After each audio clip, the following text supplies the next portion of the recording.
All right, so let's work out this problem together. It says we have a 225 gram sample compound and it's found to contain 52.45 grams of magnesium, 69.075 grams of sulfur, and the remaining amount of oxygen. What is the empirical formula? Okay, so for this one, we're given the grams, so we can skip that percent, assuming 100, and just start with grams. So we have the mass of magnesium, which is 52.425 grams of magnesium. We have the mass of sulfur. Is that all I have? I have oxygen. How do I know how much oxygen that I have? Very good. So we know our total sample, right, is 225. We know how much is magnesium, sulfur, so then the remaining amount must be oxygen. So we subtract those two values from 225. Sorry, what y'all say? 103. Thank you. Should have just asked y'all. I know you're on top of it. There we go. All right, so we have grams. What do we need to go to next? Moles. All right, so to do that, remember we divide by the atomic mass.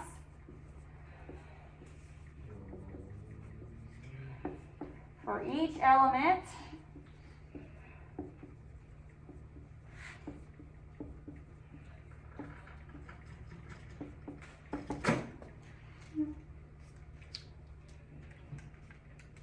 you should have gotten 2.157 moles of magnesium. What if you left the 6? Would that be wrong? Just put 1 6. Yeah.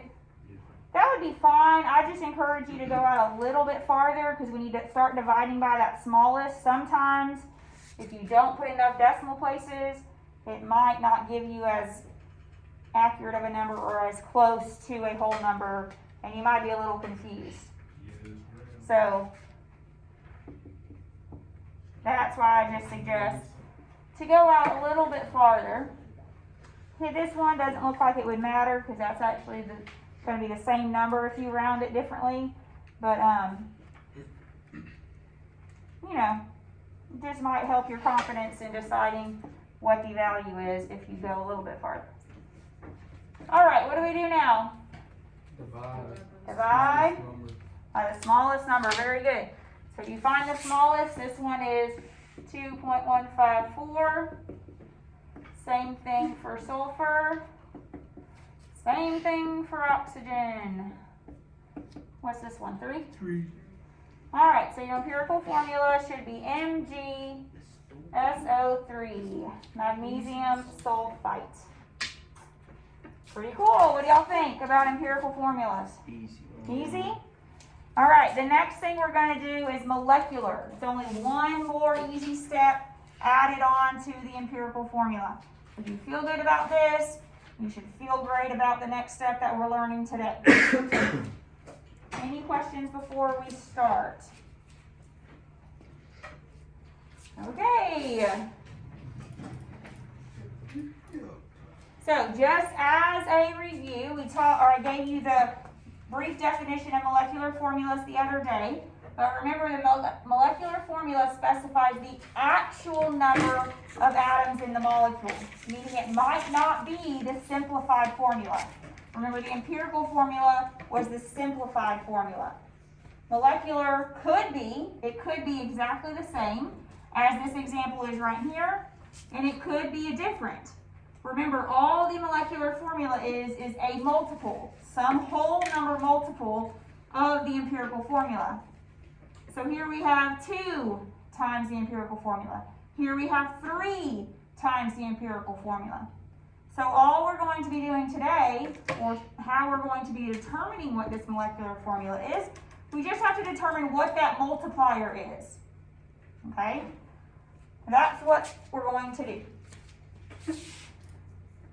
So first thing, we're just going to, just to get practice, just to see how this molecular and empirical formula work, we're going to go from our molecular formulas, simplify them down to an empirical formula.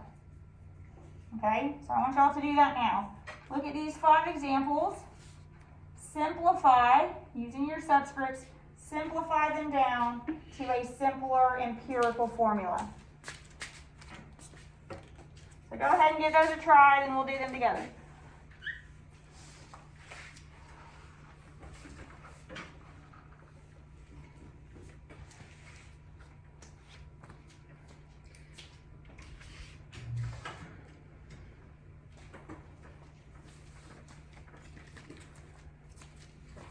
Yes. Why did you change that vocabulary? I don't have that, but you can borrow. I think so. With it, right there.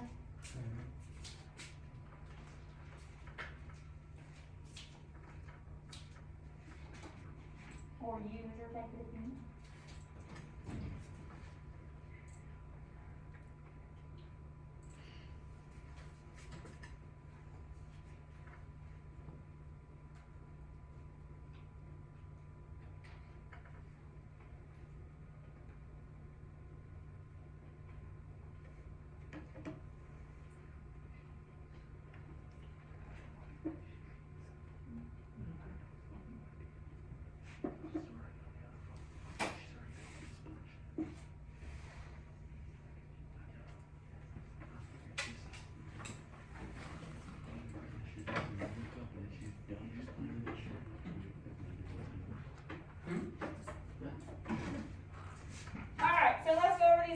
C6H6, what would be the simplified empirical formula for this?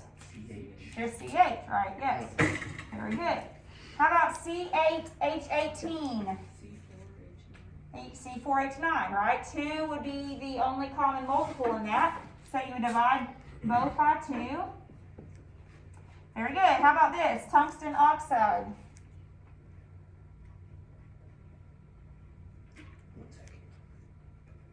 It's the same, right? That's okay. They can be the same. You can't simplify this anymore because tungsten doesn't even have a subscript there, only one of them, so you can't simplify that. How about C2H6O2? Very good. CH3O. Simplify them by 2. So all you do is divide all of them by 2? You just Yeah. find the least Or common. okay. Yeah, you just find the least common. This one was 6. Right? So we could divide both by 6. That was the least common multiple. This one was 2. This one didn't have 1. This one was 2. That's all you got. That's all you gotta do. How about this one? I mean, we're doing something else. This is just to get used to going between empirical and molecular. What about this one? X3Y. Very good. X3Y. This multiple is 13. Okay? So our multiple, meaning whatever value we are going to multiply our empirical formula by to get our molecular formula, can be different.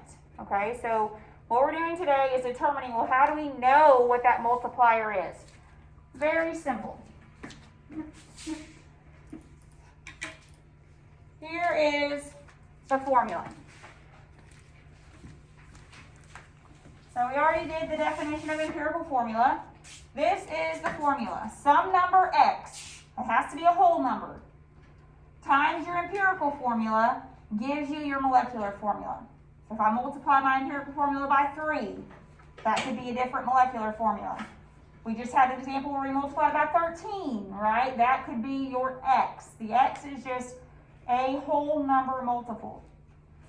So the way we determine this x is through this formula. Our molecular formula, you can put molecular molar mass, divided by your empirical molar mass, should give you a perfect whole number, or very, very close, just like before. 2.9998, all right, 5.666, or 5.9997. It's going to be very close to a whole number. This molecular molar mass will always be given to you in the problem. Always.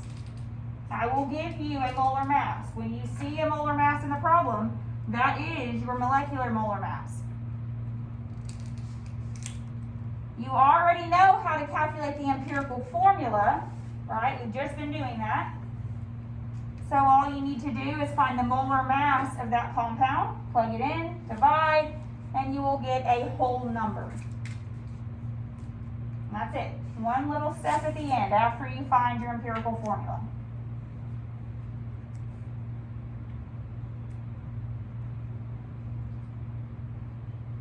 Any questions on that? So we'll start all the problems the same. We'll find our empirical formula. Sometimes I might give it to you and then you could just skip straight to this step. If not, you'll find your empirical formula. You'll find the empirical molar mass. Just find the molar mass like you've always done and then plug it in to find your X value. Any questions on this step? So all we're going to do now is practice. And as I said, this will be the very last thing for this unit. Okay, so we're almost done.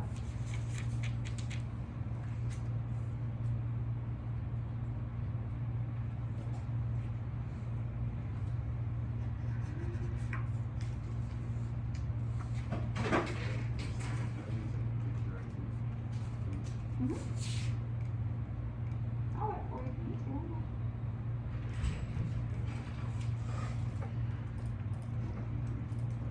Alright, so let's do this example right in here. Glucose. You can write it down, I'll give you a second. Glucose undergoes chemical analysis and is found to have a molar mass of 180.16 grams per mole.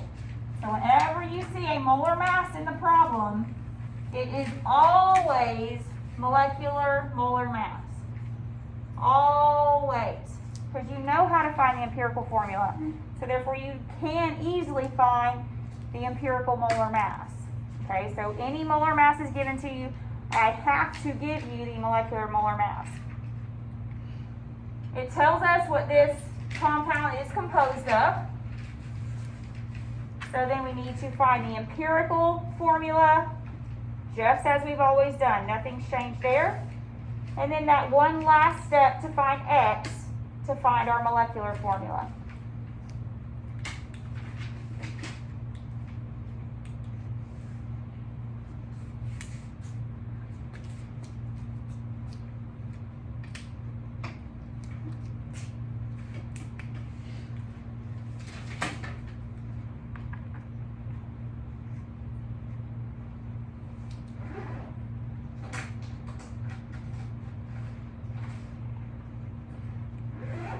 Alright, so we have the percent composition given to us. So again, what do we assume? Grams. Grams, very good. So we have 39.9 grams of carbon, 6.7 grams of hydrogen, and 53.4 grams of oxygen. If we have grams of an element, how do we get to moles of the element? Divide by the atomic mass for each element.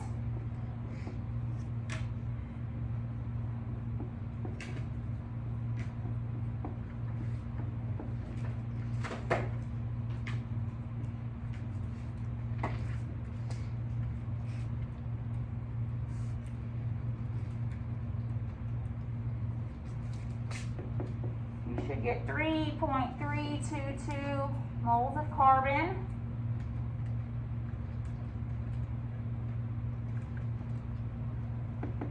6.647 moles of hydrogen and 3.338 moles of oxygen. What do we do next? Divide by the smallest, right? Good. Gives us 1 mole of carbon, 2 moles of hydrogen, and 1 mole of oxygen.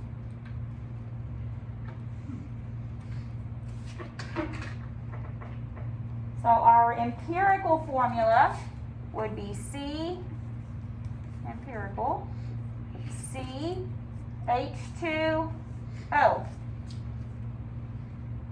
So that's one of your answers.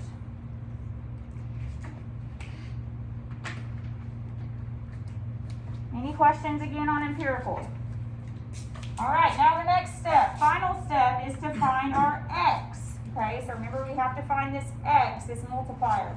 This X, remember, is just the molecular molar mass over the empirical molar mass.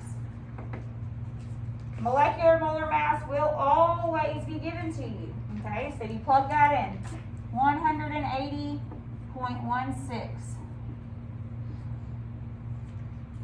How do I know my empirical molar mass?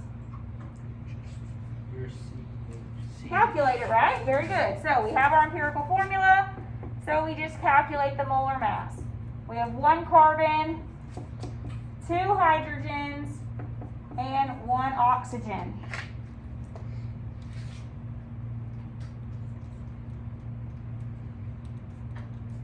So we get 30.026 grams per mole. Everyone with me? What's happening? Yes. Molecular molar, so you just gotta know this little formula right here. That's the only next new step. This X is just this multiplier, is your molecular molar mass. It is always given to you in the problem. So you just plug it in. You already determined your empirical formula, so you just have to know that it's molar mass. Well, you know how to do that.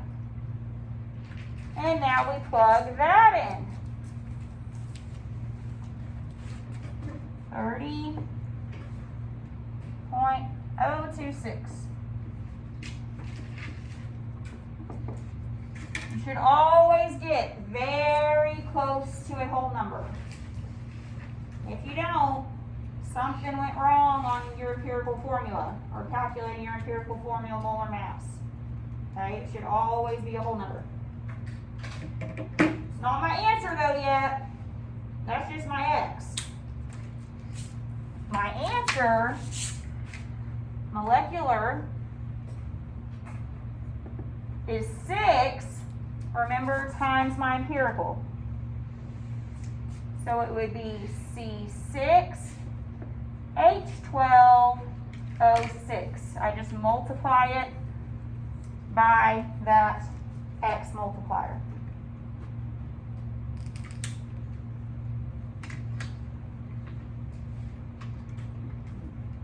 Any questions on that? So all the steps up to here are the same as what we've been doing. This is the only new part. Really, it's not even that new because molecular molar mass is given to you. Empirical molar mass, well, we know how to do molar mass, so we know the empirical formula. We just plug it in, find this whole number. Multiply that whole number by your empirical formula, and boom, you get your molecular formula. So a lot of steps, but it's the same steps every time. And you can use your sheet and your notes every single time. So just follow through the steps. Any questions? We're going to do another one together. I'll wait and make sure everyone gets down.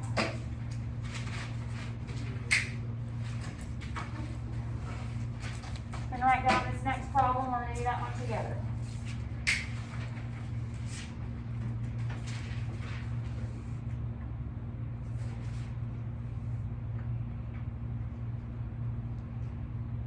Anyone still copying this? Oh, I mean, where's the floor?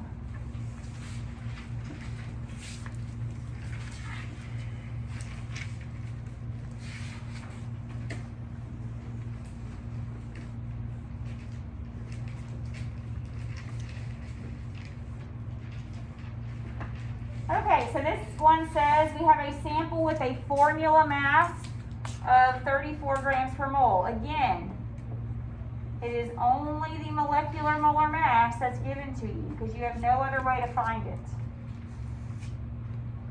And it's going to consist of 0.44 grams of hydrogen and 6.92 grams of oxygen. Find the molecular formula. So this time we have grams. We can just start with grams for our sample. So we start with 0.44 grams of hydrogen and 6.92 grams of oxygen. Okay, again, we have grams. What do we have to go to? Moles.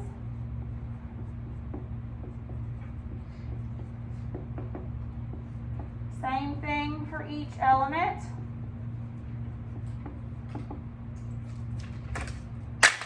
Yikes.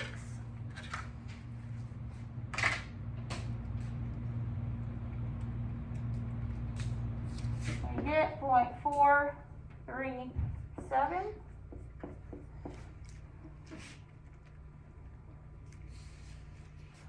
And 0.433.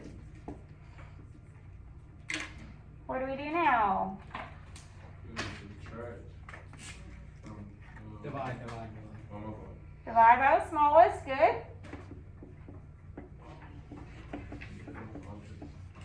Alright. So our empirical formula is hydrogen monoxide. So our next step is to find our molecular formula. Again, to do that, we have to find our X. Remember, that's the molecular molar mass on top, which is always given. Empirical molar mass on the bottom. So we plug in our molecular. It's given to us. We come over to our empirical formula. We have 1 hydrogen and 1 oxygen. So we get 17.008 grams per mole. So now we can plug that in.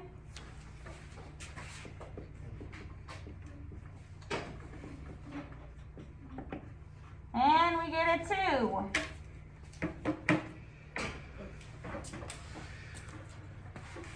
So remember, we do 2 times our empirical to give us our molecular, H2O2. Hydrogen peroxide, like what you use to clean your boobies. Hydrogen peroxide. Any questions on finding the molecular formula? Pretty easy? All right, your homework is just 6 problems today. You have to determine empirical formula and then molecular formula. All right, this is the last lesson for this unit. So Thursday when we're back together, we will do a test review over everything we've learned in the unit, and then your tests will be next week.